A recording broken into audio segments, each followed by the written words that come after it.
Hello दोस्तों, आज हम पढ़ने वाले हैं भारतीय संविधान के 25 सबसे महत्वपूर्ण प्रश्न जो पिछले वर्ष के परीक्षा पैटर्न और नए वर्ष की परीक्षा पैटर्न को ध्यान में रखकर तैयार किया गया है। इस वीडियो में आपको सिर्फ उत्तर ही नहीं बल्कि हर प्रश्न की आसान ट्रिक और छोटा सा कॉन्सेप्ट भी मिलेगा, ताकि वही प्रश्न परीक्षा में आए तो आप बिना सोचे सही उत्तर दे सकें। तो वीडियो को अंत तक जरूर देखिए, क्योंकि आखिरी के कुछ प्रश्न थोड़ा हाई लेवल के हैं और वहीं से परीक्षा में अच्छे अंक बनते हैं। आज के 25 प्रश्नों में से कई प्रश्न सीधे आपकी एग्जाम में आ सकते हैं। तो चलिए देर न करते हुए पहला प्रश्न शुरू करते हैं।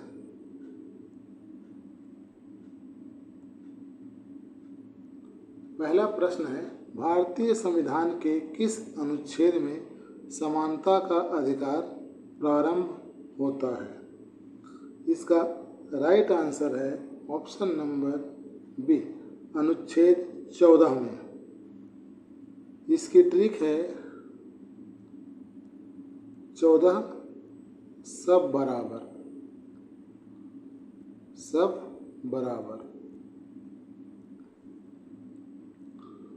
समानता का अधिकार मतलब सभी को बराबर अधिकार। अनुच्छेद 14 से समानता के अधिकार की शुरुआत होती है। दूसरा प्रश्न है, कथन कारण वाला है। कथन ए है, राज्यसभा कभी भंग नहीं होती। कारण दिया है, राज्यसभा एक स्थायी सदन है तथा इसके 1/3 सदस्य प्रत्येक 2 वर्ष बाद सेवानिवृत्त होते हैं। ए और आर दोनों सही हैं तथा आर ए की सही व्याख्या है। आंसर है इसका ए। राज्यसभा स्थायी सभा कभी भंग नहीं होती, ये बात बिल्कुल सही है। 2 वर्ष में 1/3 सदस्य सेवानिवृत्त होते हैं, ये बात भी एकदम सही है। नेक्स्ट प्रश्न है, सूचना का अधिकार अधिनियम किस वर्ष लागू हुआ? इसका आंसर है ऑप्शन नंबर सी, 2005। RTI 2005 में आई। इसकी ट्रिक है RTI 5 में आई। 5 मतलब 2005। नेक्स्ट क्वेश्चन है, लोकसभा के संबंध में कौन सा कथन सही है? तो लोकसभा के संबंध में ऑप्शन नंबर बी ही सही है। इसका कार्यकाल सामान्यतः 5 वर्ष होता है। लोकसभा 5 वर्ष जनता द्वारा चुनी जाती है इसके सदस्य। नेक्स्ट है, निम्नलिखित में से कौन सा मौलिक कर्तव्य नहीं है? तो ध्यान दीजिएगा, क्वेश्चन में पूछा है नहीं है। ए दिया है संविधान का सम्मान करना, ये तो मौलिक कर्तव्य है। पर्यावरण की रक्षा करना, ये भी मौलिक कर्तव्य है। मतदान करना, ये मौलिक कर्तव्य नहीं है। डी, राष्ट्रीय ध्वज का सम्मान करना, ये भी हमारा मौलिक कर्तव्य है। लेकिन क्वेश्चन में पूछा गया है कि कौन सा मौलिक कर्तव्य नहीं है, तो क्वेश्चन के अनुसार हमारा राइट आंसर है ऑप्शन नंबर सी, मतदान करना। नेक्स्ट क्वेश्चन है, भारतीय संविधान का कौन सा अनुच्छेद संवैधानिक उपचारों का अधिकार प्रदान करता है? इसका राइट आंसर है ऑप्शन नंबर बी, अनुच्छेद 32 सीधे supreme court. Doctor Bhimrao Ambedkar ने अनुच्छेद 32 की संविधान को संविधान का हृदय और आत्मा कहा है। याद रखिएगा, संविधान में अनुच्छेद 32 को संविधान की हृदय और आत्मा कहा गया है।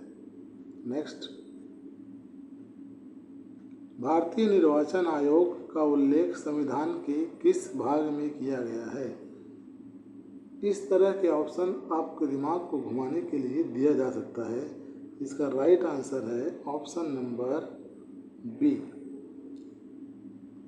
इसे 15 भी पढ़ते हैं, x को 10 पढ़ते हैं और v को 5, टोटल हो गए 15। भाग 15 चुनाव संबंधी प्रावधान दिए गए हैं।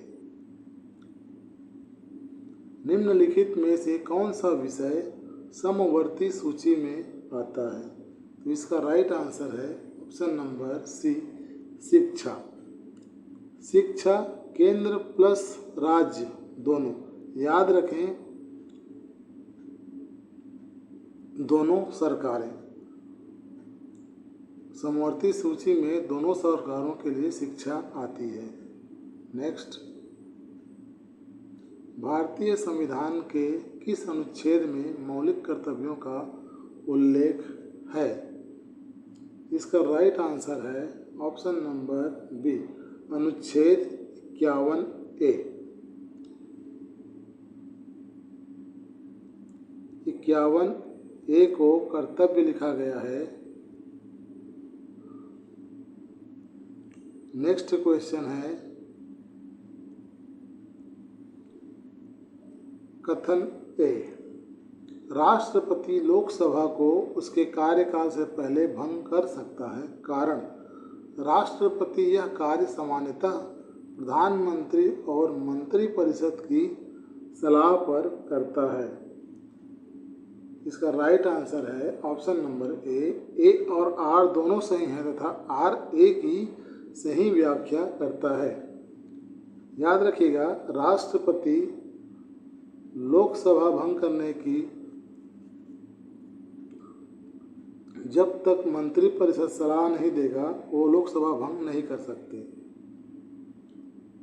भारत में राष्ट्रपति अधिकांश कार्य मंत्रिपरिषद की सलाह पर ही करते हैं। नेक्स्ट, भारतीय संविधान में मौलिक कर्तव्यों को किस संविधान संशोधन द्वारा जोड़ा गया था? इसका राइट आंसर है ऑप्शन नंबर बी, 42वां संशोधन। अभी आपको बताया 42 बराबर होता है कर्तव्य, है ना। याद रखें, 42वां संशोधन 1976 में किया गया था। नेक्स्ट, भारतीय संविधान में सूचना का अधिकार किस मौलिक अधिकार से संबंधित माना जाता है? इसका राइट आंसर है ऑप्शन नंबर बी, अनुच्छेद 19(1)(a)। 19 का मतलब होता है, अनुच्छेद 19 का मतलब होता है बोलो और जानो, बोलो और जानो।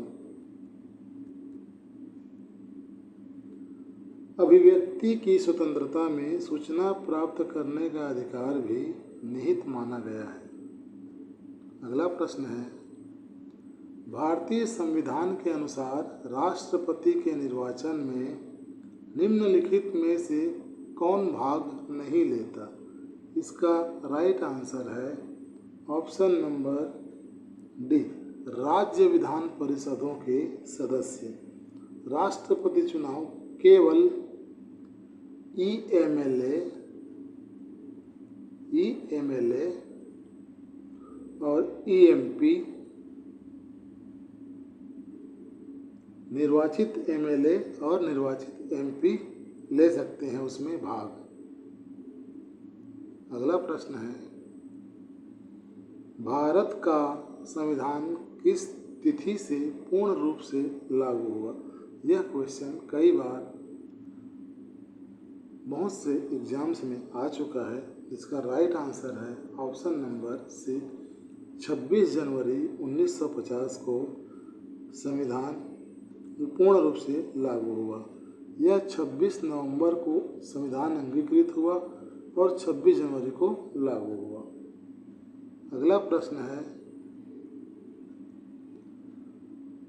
कथन है भारतीय संविधान एक संघीय संविधान है जिसमें एकात्मक विशेषताएं भी हैं, कारण संविधान में एकल नागरिकता तथा आपातकालीन प्रावधान जैसी व्यवस्थाएं हैं। इसका राइट आंसर है ऑप्शन नंबर ए और आर दोनों सही हैं तथा आर ए की सही व्याख्या करता है। इसकी ट्रिक है संघ प्लस शक्ति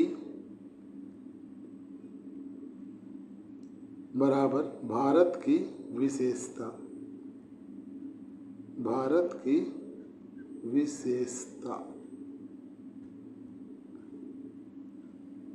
अगला प्रश्न है,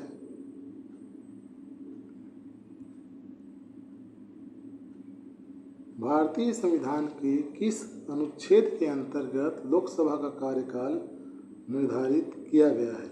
इसका राइट आंसर है ऑप्शन नंबर बी, अनुच्छेद 83(2). अनुच्छेद 83 में सभा की अवधि बताई गई है।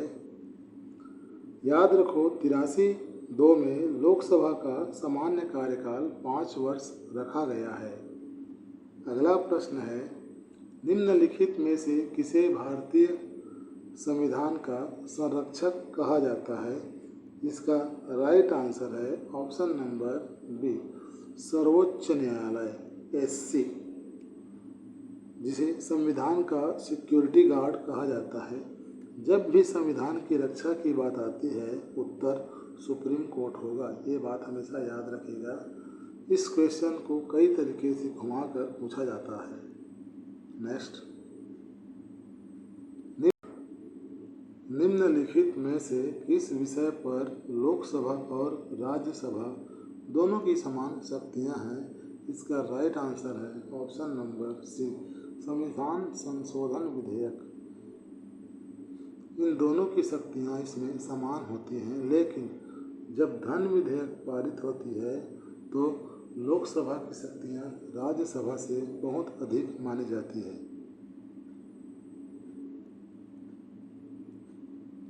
भारत के मुख्य निर्वाचन आयुक्त को पद से हटाने की प्रक्रिया किसके समान होती है? इसका राइट आंसर है ऑप्शन नंबर सी, सर्वोच्च न्यायालय के न्यायाधीश। संविधान बदलना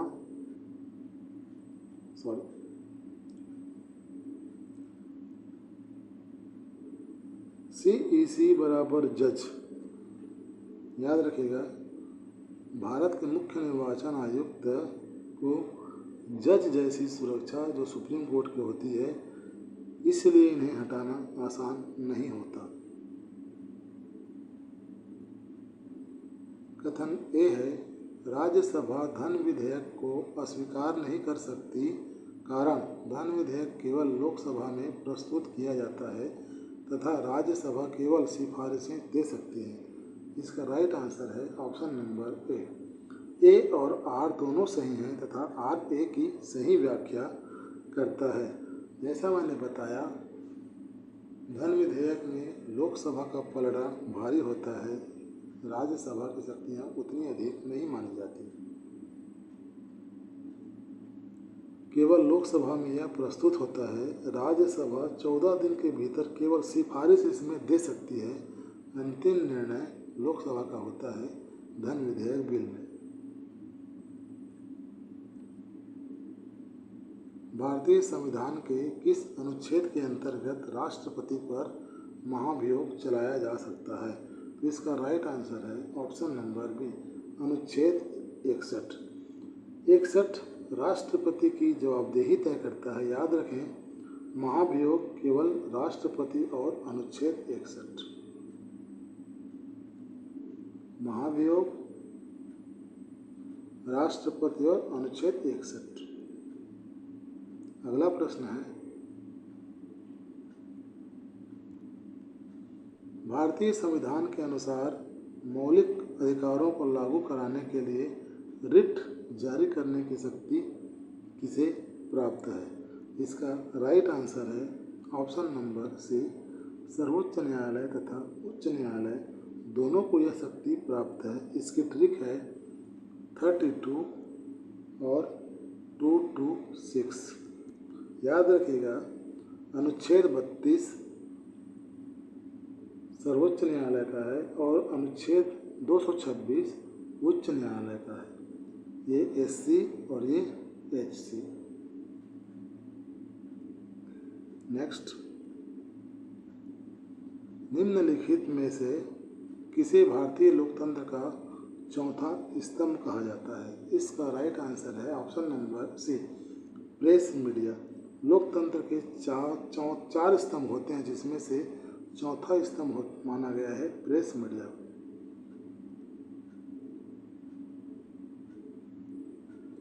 भारतीय संविधान की प्रस्तावना में निम्नलिखित में से कौन सा शब्द 42वें संविधान संशोधन 1976 द्वारा जोड़ा गया था? इसका राइट आंसर है ऑप्शन नंबर सी, समाजवादी। इसे आप 42 से याद रख सकते हैं। एस से होता है समाजवादी और दूसरे एस से होता है पंथ निरपेक्ष और तीसरे एस से होता है अखंडता।